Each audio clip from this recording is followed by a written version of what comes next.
ce week-end, bien sûr. Zelensky l'avait annoncé. Maintenant, l'Ukraine porte le fer sur le sol russe. Des attaques qui sont d'ailleurs, on va le décrypter, plus symboliques que stratégiques, mais qui ont un effet sur l'opinion russe. D'abord, l'effet avec les indispensables de Lucille de Villers. Bonsoir Lucille. Bonsoir Emmanuel, bonsoir à tous. Alors Moscou a de nouveau été visé aujourd'hui. Effectivement, regardez ces images. Ce gratte-ciel est éventré à quelques dizaines de mètres du sol. Les vitres qui formaient une partie de sa façade ont été détruites, laissant place à ce trou béant. Le périmètre de la zone est bouclé.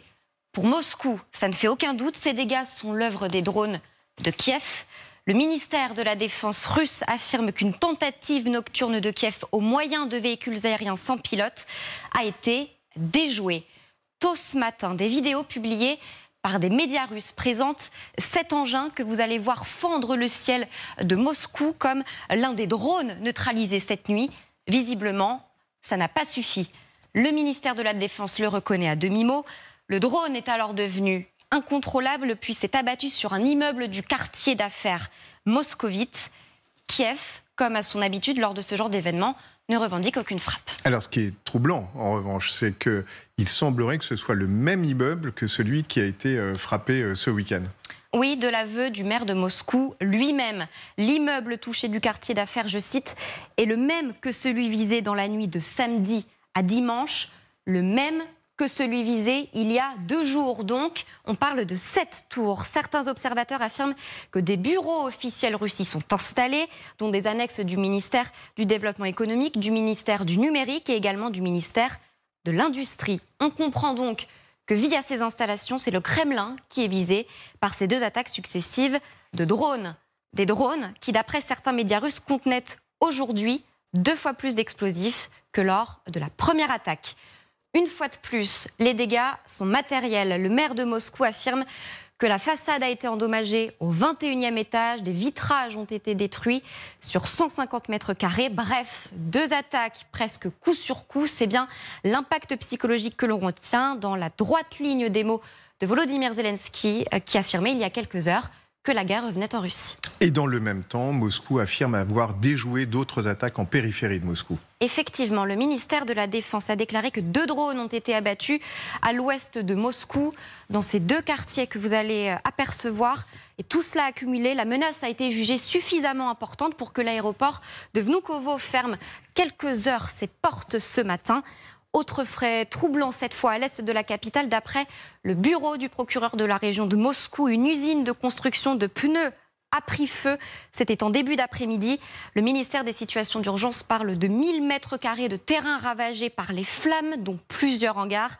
Officiellement, rien ne permet d'affirmer qu'il s'agit bien d'une attaque extérieure. Merci beaucoup, Lucille. Général Gomard, il n'y a pas de symétrie avec ce qui se passe en Ukraine, ne serait-ce que parce qu'il n'y a pas de victimes. Pour le coup, il n'y a pas de civils qui ont été tués. C'est quoi ces attaques? C'est des attaques essentiellement symboliques? C'est pour créer un effet psychologique? Alors oui, il y a un effet psychologique certain, c'est-à-dire que les Russes ne sont pas à l'abri d'attaques ukrainiennes.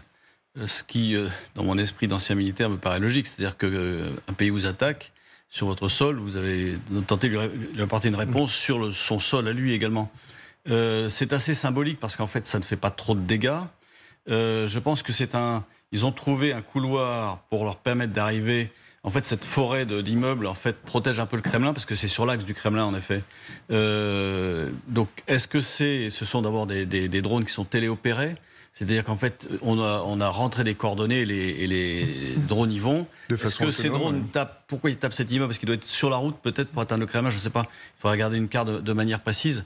Alors certes, c'est peut-être un immeuble du gouvernement et c'est toujours bien de dire qu'on attaque le gouvernement. Est-ce que c'est cet immeuble-là en particulier qui est visé ou est-ce que cet immeuble-là se trouve sur l'axe des drones que l'on envoie depuis l'Ukraine? En tout cas, il est vide depuis la première frappe, oui, bien entendu. Donc, effectivement, il n'y a pas de civils à ce stade qui soient tués ou blessés. Néanmoins, ça montre effectivement une difficulté aujourd'hui.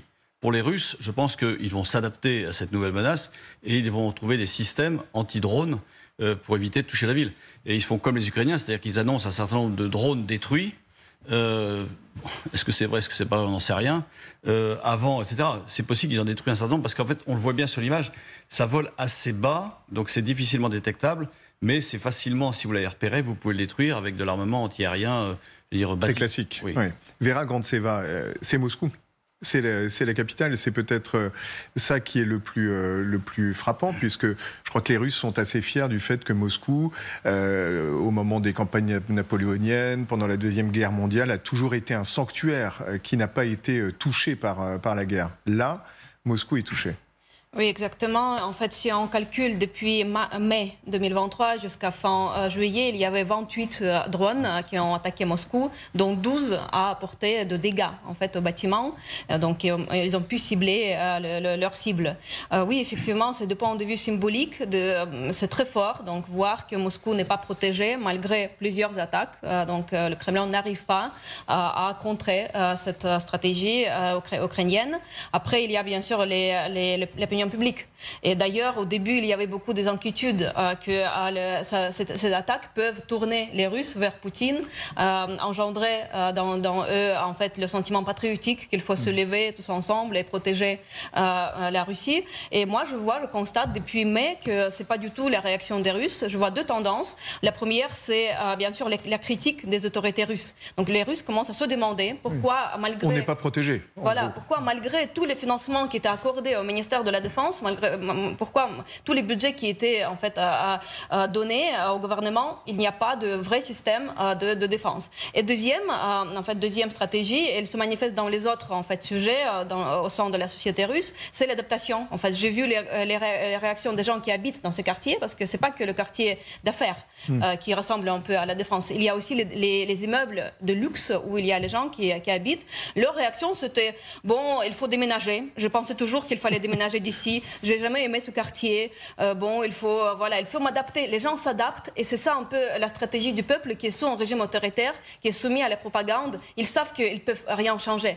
Donc ils juste s'adaptent et ils se disent bon, il faut déménager de cet endroit. Alors côté propagande, il y a quand même une surenchère de mots. Il y a une inflation avec des comparaisons qui pourront sans doute vous sembler hasardeuses, mais regardez ce que dit Maria Zakharova, c'est quand même la porte-parole du ministère des Affaires étrangères en pleine émission de télévision avec Soloviev. Если вы посмотрите мировые теракты, мы сейчас говорим про формат, про методику, которая использовалась. Вы увидите, что все это в том же самом стиле исполняет Зеленский и его режим. Давайте посмотрим другой пример. Соответственно, 11 сентября, башни-близнецы. Да, колоссальное количество жертв, но методология это та же самая. Вы посмотрите, Москва-Сити, гражданский объект, в котором не только находятся офисы, бизнес-центр гражданского блока, не имеющий к военному блоку никакого отношения. Та же самая картинка, она как будто повторяется. Точно так же, как запрещенные игиловцы действовали, точно так же действует и режим Зеленского. Alors, Zakharova qui mélange l'État islamique, Al-Qaïda, attentat du 11 septembre, ça a immédiatement été corrigé par Peskov, qui a fait un rectificatif pour dire, évidemment, le Kremlin ne voit aucune similitude entre ces attaques de drones et l'attaque terroriste du 11 septembre 2001. Il n'empêche que c'est dit. Oui. Oui. On en reparlera quand il y aura 3000 morts à Moscou et que des tours s'effondreront et que voilà, non, enfin cette comparaison est non seulement un peu stupide, mais contre-productive, puisque c'est de dire, regardez, on est victime d'une attaque terroriste de grande ampleur, alors que bon, voilà, il y a un trou dans un immeuble qui manifestement est même pas endommagé. Enfin, il y a quelques fenêtres pétées, quoi. Non. Mais est-ce que ça montre pas l'hypersensibilité à ce sujet? Mais c'est pas. J'imagine bien que pour la propagande russe, c'est pas agréable de voir son ciel être traversé par des drones ukrainiens. Alors, ce qu'on ne sait pas, c'est qu'est-ce qu'ils visent, les drones ukrainiens? Est-ce qu'ils tapent un peu par hasard parce qu'ils ne sont pas forcément très bien guidés? On en avait quand même vu qui tombaient sur le Kremlin, donc ça marche. Mais peut-être que ça ne marche pas à tous les coups. Non, si les Ukrainiens voulaient avoir un effet stratégique, par exemple, ils pourraient s'en prendre à l'aéroport international de Moscou, c'est-à-dire tous les jours, balancer un drone sur l'aéroport. Donc là, ça perturberait sacrément, par exemple, le trafic de l'aviation civile. Mais manifestement, ils ne le font pas, soit parce qu'ils ne veulent pas le faire, soit parce qu'ils ne peuvent pas le faire, soit parce que... Mais bon, pour l'instant, c'est quand même des piqûres de moustiques. Hein. Oui, mais le trafic aérien a été momentanément interrompu. Ce qui est aussi, Emmanuel Véron, ce qui est aussi un effet qui peut produire des gènes, un agacement de la population. C'est peut-être ça l'effet recherché, non? Oui, bien sûr. Ça permet de tester globalement la bulle de défense de la ville, de la métropole de Moscou, donc grande empreinte urbaine, etc., beaucoup de monde. Ça permet de tester ces défenses-là, de voir la réaction dans la cellule de crise qui est activée pour essayer de détecter les appareils, quelle charge, d'où la trajectoire, etc., etc. Et puis les secours derrière. C'est-à-dire que, bien évidemment, il y a une désorganisation plus ou moins importante des centres de crise et de l'organisation en réponse à ces différentes attaques.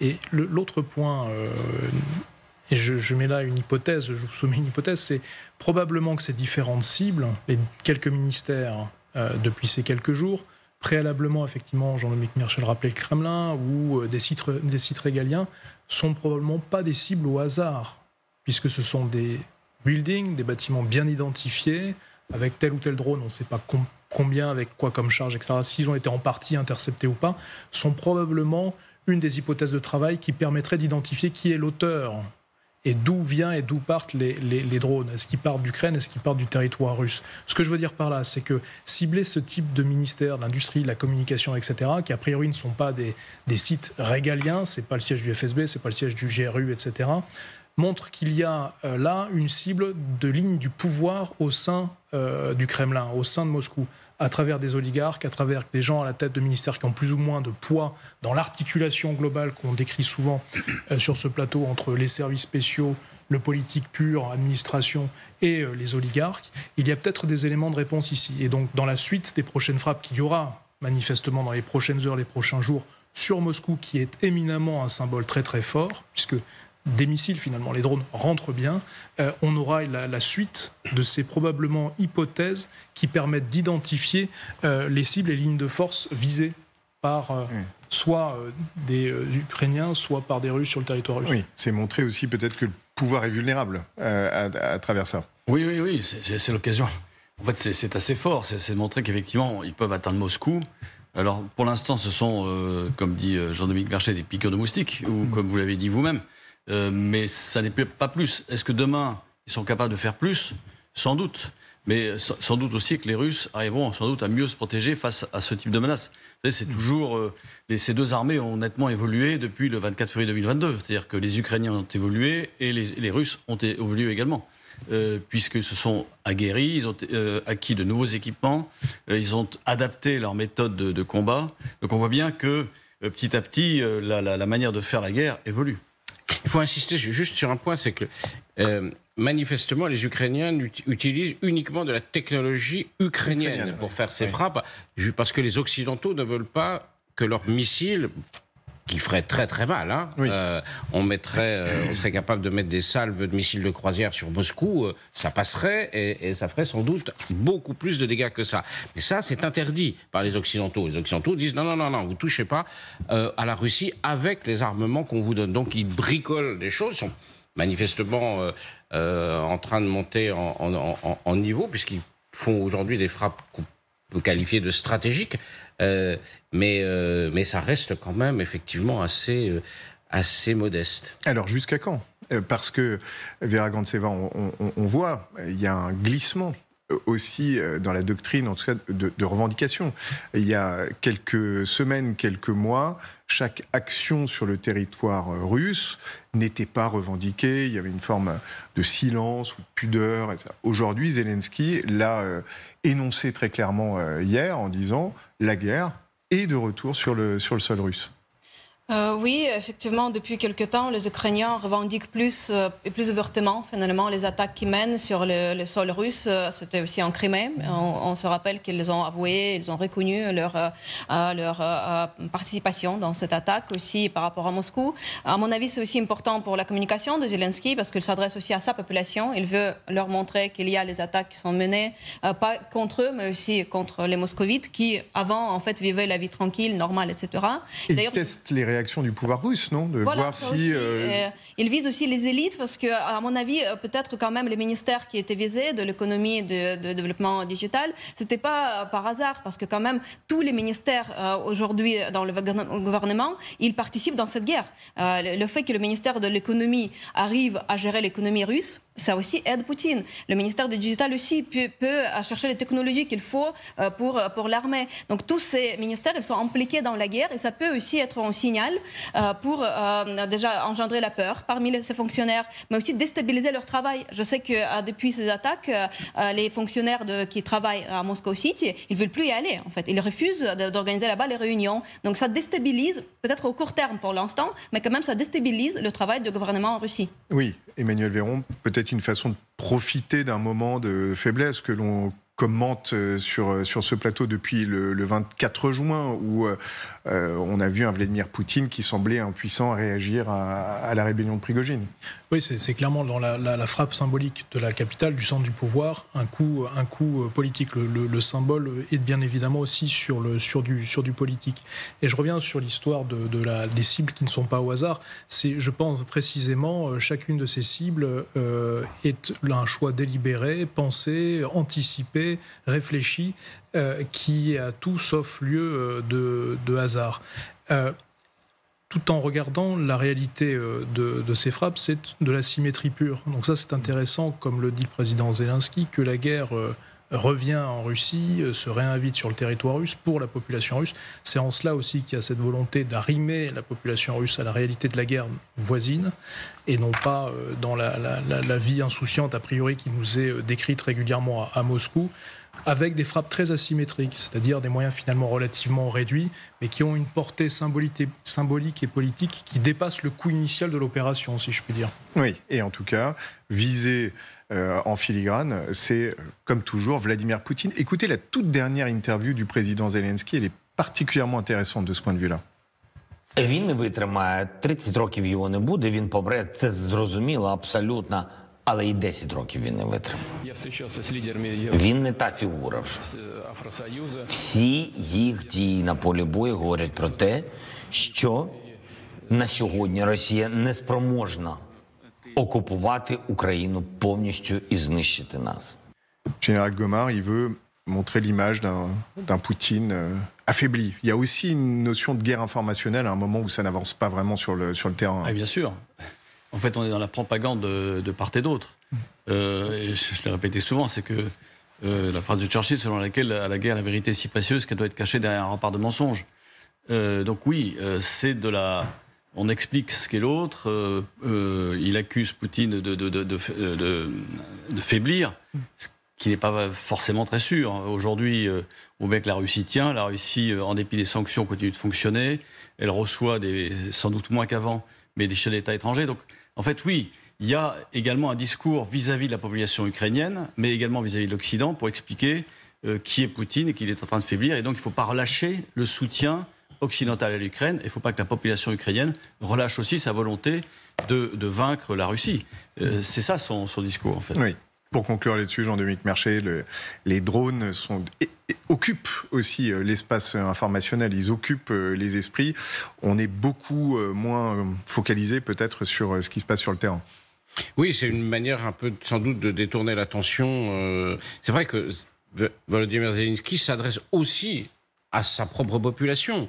Il dit, regardez, on reste pas les bras croisés, on tape Moscou, on tape en Crimée, on fait des opérations sur les arrières. Évidemment, parce que voilà, ça va faire 2 mois que sur le front, ça progresse pas comme ils auraient voulu, et donc il faut que...